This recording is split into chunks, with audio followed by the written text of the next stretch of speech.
சுச்சக்கர வரதாச்சாரியம் சுத்த சத்வ குருத்தமம் ஸ்ரீநிதி ராகவம் வந்தே ஹியபார கருணாகரம் கவிதாஜித கல்லோலி கன்யகா காந்தவக்ஷசே கருணாதி குணாட்யாய கமலாநிதயே நமஹா. ஸ்ரீ சங்கரா டிவி நேயர்களுக்கு வணக்கம். புன்னகை ராமாயணம் சுந்தர ஸ்பந்தம் 12வது ஸ்லோகத்தை இன்றைய தினம் நாம காண உள்ளோம். இப்போ சீத்தை பேச ஆரம்பிக்கிறா. சுந்தர காண்டத்திலே ஹனுமான் செய்த சாகசங்களை ராமனுக்கு சொல்ல ஆரம்பிக்கிறா. இப்ப சீத்தை சொன்னாலாம், இப்போ என்னுடைய தோழியான சரமா எனக்கு ஹனுமான பத்தி என்னென்ன சொன்னாங்கிறத ஒவ்வொன்றாக சொல்ல தொடங்குகிறேன். ஏன்னா நல்லோர்கள் ஆச்சாரியர்கள் மூலம் காதால என்ன கேட்டோமோ அதைத்தான் முக்கியமாக நாம சொல்ல வேண்டும். ஆச்சாரியர்கிட்ட கேட்காம சொல்லக்கூடாது இல்லையா? அதன் ஒரு அடையாளமாக சரமா விபீஷணனுடைய மனைவி பரம பாகவத்தை அவ என்ன சொன்னாலோ அதை கேட்டு நான் இப்போது சொல்கிறேன்னு சீத்தை சொல்ல ஆரம்பிக்கிறா. அதை கேட்டு ராமன் புன்னகை செய்கிறான். 12வது ஸ்லோகம் உங்கள் மனத்திரையிலே காட்சி. சீத்தை சொல்றா, ராமன் கேட்கிறான். இப்போ திரையிலே ஸ்லோகம்.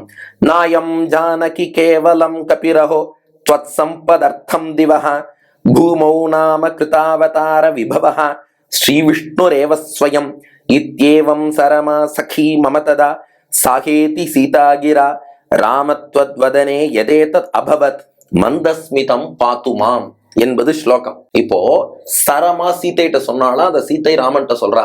சரமா என்ன சொல்றா, ஹனுமான் வந்து இலங்கையிலே சீத்தையை சந்தித்து முத்திரை மோதிரத்தை கொடுத்து சூடாமணியை வாங்கிட்டு போயிட்டு அதுக்கப்புறம் சாகசங்கள்லாம் நிகழ்த்தின்னு இருக்கார். அசோகவனத்தை துவம்சம் பண்றார். சேனாபதிகள் வந்தா அடிச்சு அவர்களை எல்லாம் சாய்க்கிறார். அக்ஷகுமாரன் வந்தால் வீழ்த்துகிறார். இதையெல்லாம் பார்த்துட்டு விபீஷணனுடைய மனைவியான சரமா சீதைட்ட வந்து சொன்னாலாம், நாயம் ஜானகி கேவலம் கபிரஹோ. சச்ச, இது வந்து சின்ன வெறும் குரங்கெல்லாம் கிடையாது. பாக்குறதுக்கு ஏதோ குரங்கு மாதிரி வானரம் மாதிரி இருக்கு. இவாளும் குரங்குதான் நினைச்சுன்னு சண்டை போடுறா. சத்தியமா இவன் குரங்கு கிடையாதுன்னு சொல்லிட்டாலாம் சரமா. அப்புறம் வேற யாருன்னா சம்பதர்த்தம் திவஹா, உனக்கு அனுகிரகம் பண்ணணும்னு ஆசைப்பட்டு திவஹா விண்ணுலகத்தில் இருந்து பூமௌ நாம கிருதாவதார விபவஹா, விண்ணுலகத்தில் இருந்து ஒருவர் பூமியில அவதாரம் பண்ணியிருக்கார். உனக்கு அனுகிரகம் பண்ணணுங்கிறதுக்காகவே விண்ணிலிருந்து ஒருவர் பூமியில அவதாரம் பண்ணியிருக்கார். அவர் யாருன்னா ஸ்ரீ விஷ்ணுரேவ ஸ்வயம், விஷ்ணு நாராயணனே இந்த குரங்காக அவதாரம் பண்ணி உனக்கு அனுகிரகம் பண்றதுக்காக பூமிக்கு வந்திருக்கார் போல இருக்கு. ஏன்னா சரமாவுக்கு இந்த நிலையில் சீத்தை சாட்சாத் மகாலட்சுமிங்கிறது தெரியாது. சரமாவுடைய அந்த நாலேஜை பொறுத்தவரை அவ எந்த எண்ணத்துல இருக்கான்னா சீத்தை நல்லவள், ராவணன் தீயவன், சீத்தைய தேவையில்லாம தன்னுடைய ஆசைக்கு இணங்கும்படியாக செய்யறான். அந்த அளவுல தர்மம் எது அதர்மம் எதுன்னு சரமாக்கு நன்னா தெரியும். ஆனா அவதார ரகசியம் தெரியாது. சீத்தையும் தன்னை மகாலட்சுமின்னு காமிச்சுக்கல. அவள் இன்னும் ராமனை சேவிச்சதும் இல்லை. சோ அவளுடைய பாயிண்ட் ஆஃப் வியூல சீத்தை என்பவள் நல்ல பெண். இவளுக்கு ஒரு அனுகிரகம் பண்ணணுங்கிறதுக்காக பெருமாள் பல வடிவங்கள்ல அவதாரம் பண்ணுவார். மீனா அவதாரம் பண்றார், ஆமையா அவதாரம் பண்றார், சிங்கமா அவதாரம் பண்றார், பன்றியா அவதாரம் பண்றார், குதிரையா அவதாரம் பண்றார், அன்னப்பறவையா அவதாரம் பண்றார். இப்படி பல அவதாரம் எடுக்கிற பெருமாள் தான் இந்த குரங்கு வடிவில் வானர வடிவில் உனக்காக அவதாரம் பண்ணியிருக்கார் போல இருக்குமா. அதனாலதான் இப்படி ஒரு பராக்கிரமம். நாராயணனுக்கு என்ன பராக்கிரமம் இருக்குமோ அதை இந்த வானரத்திடம் காண்கிறேன்னு அவ சொல்ல. சரமா அவளுடைய அண்டர்ஸ்டாண்டிங் படி சொல்ல.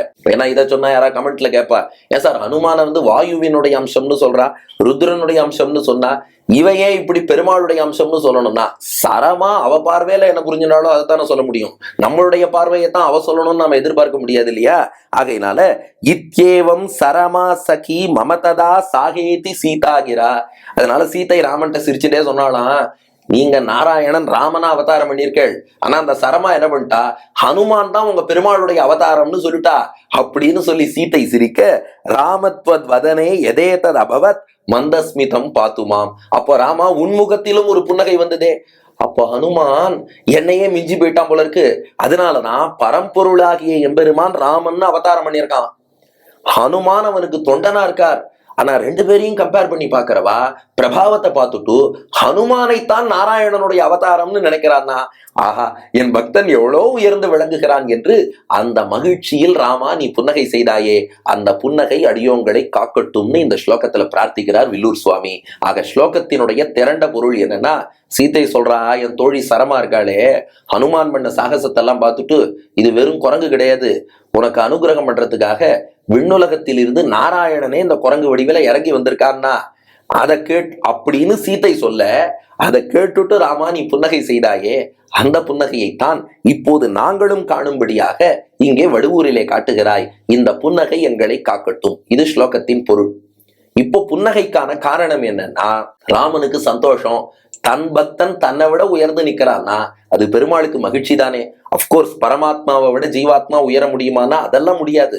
ஆனா பகவான் தன்னுடைய பக்தனுக்கு அந்த கிரேட்னஸ் கொடுத்து அழகு பார்க்கறான். எப்படின்னா, இங்கே ராமன் பாருங்க, உள்ள ராமர் எழுந்தருள் இருந்தாலும் அந்த முண்டாசுக்கு பின்னாடி மறைஞ்சுக்கிறார் பாருங்க. அது போல தன் பெருமையை வெளிக்காட்டாமல் பக்தனுடைய பெருமையை நன்கு வெளிக்காட்ட வேண்டும் என்று விரும்புகிறார். அது பெருமாளுடைய திருவுள்ளம். இது புன்னகைக்கான காரணம். 2, இதிலே ஹனுமானுடைய எந்த மங்கள குணம் வெளிப்படுகிறது அப்படின்னா, ராமனையே நினைத்து நினைத்து நினைத்து நினைத்து நாம யாரை தியானிக்கிறோமோ அவரை போலவே நாம ஆகிடுவோம்பா. அவராவே ஆக முடியாது. அவரை போல, அவருக்கு சமமா, சில குணங்களிலே அவருக்கு நிகரானவராக ஆயிடுவோம். இப்போ ஹனுமான் எப்போதும் ராம ராம ராம ராம ராம ராமன்னு ராமநாமத்தையே ஜபம் பண்ணி ராமனையே தியானித்து, அப்ப ராமபிரானுக்கு என்ன சக்தி உண்டோ அதெல்லாம் ஹனுமான்டேந்து வெளிப்படுறது. அதனாலதான் பாக்குறவா என்ன சொல்றான்னா, பெருமாளே இப்படி அவதாரம் பண்ணி விட்டாரோ என்று கருதும்படியாக. அதுதான் மோட்சத்திலையும் சாமியாபத்தி மோட்சம்பா. அதாவது நிரஞ்சன பரமம் சாமியம் உபைதி என்று உபனிஷத் சொன்னது. நம்மாழ்வார் தமிழ்ல சமன்கொள் வீடு தரும் தடங்குன்றமேன்னு பாடினார். சமன்கொள் வீடுனா மோட்சத்துல ஜீவாத்மா பரமாத்மாவோடு சில குணங்கள்ல சமமாக ஆகி விடுகிறார். எல்லாத்துலயும் அவரை போல ஆக முடியாது, அவராவே ஆக முடியாது. அவர் தான், நாம தான். ஆனா சில குணங்கள், அனுபவம் இதுல சமமா ஆறாம். அது போல ஹனுமானும் ராமனை தியானித்ததன் பலனாக கிட்டத்தட்ட அவருக்கு நிகராகவே விளங்குகிறார். ராமனுக்கு நிகரான பெருமை ஹனுமானுக்கும் இருக்கு. அந்த குணத்தை இந்த புன்னகையிலே நாம் புரிந்து கொள்கிறோம். 3வது, இதை சேவிக்கிறவாளுக்கு என்ன பலன்னா, இந்த புன்னகையே அவளை காப்பாத்துன்னு வில்லூர் சுவாமி சாதிக்கிறார். ஸ்லோகத்திலேயே இருக்கு பாருங்கள். நாயம் ஜானகி கேவலம் கபிரஹோ த்வத் சம்பதர்த்தம் திவஹ பூமௌ நாம கிருதாவதார விபவஹ ஸ்ரீ விஷ்ணுரேவ ஸ்வயம் இத்யேவம் சரமா சகி மம ததா சாகேதி சீதாகிரா ராமத்வத் வதனே யதேததபவத் மந்தஸ்மிதம் பாத்துமாம் என்று சொல்லி வருவோரை ராமனுடைய புன்னகை என்றென்றும் காத்தருளும். நன்றி, வணக்கம்.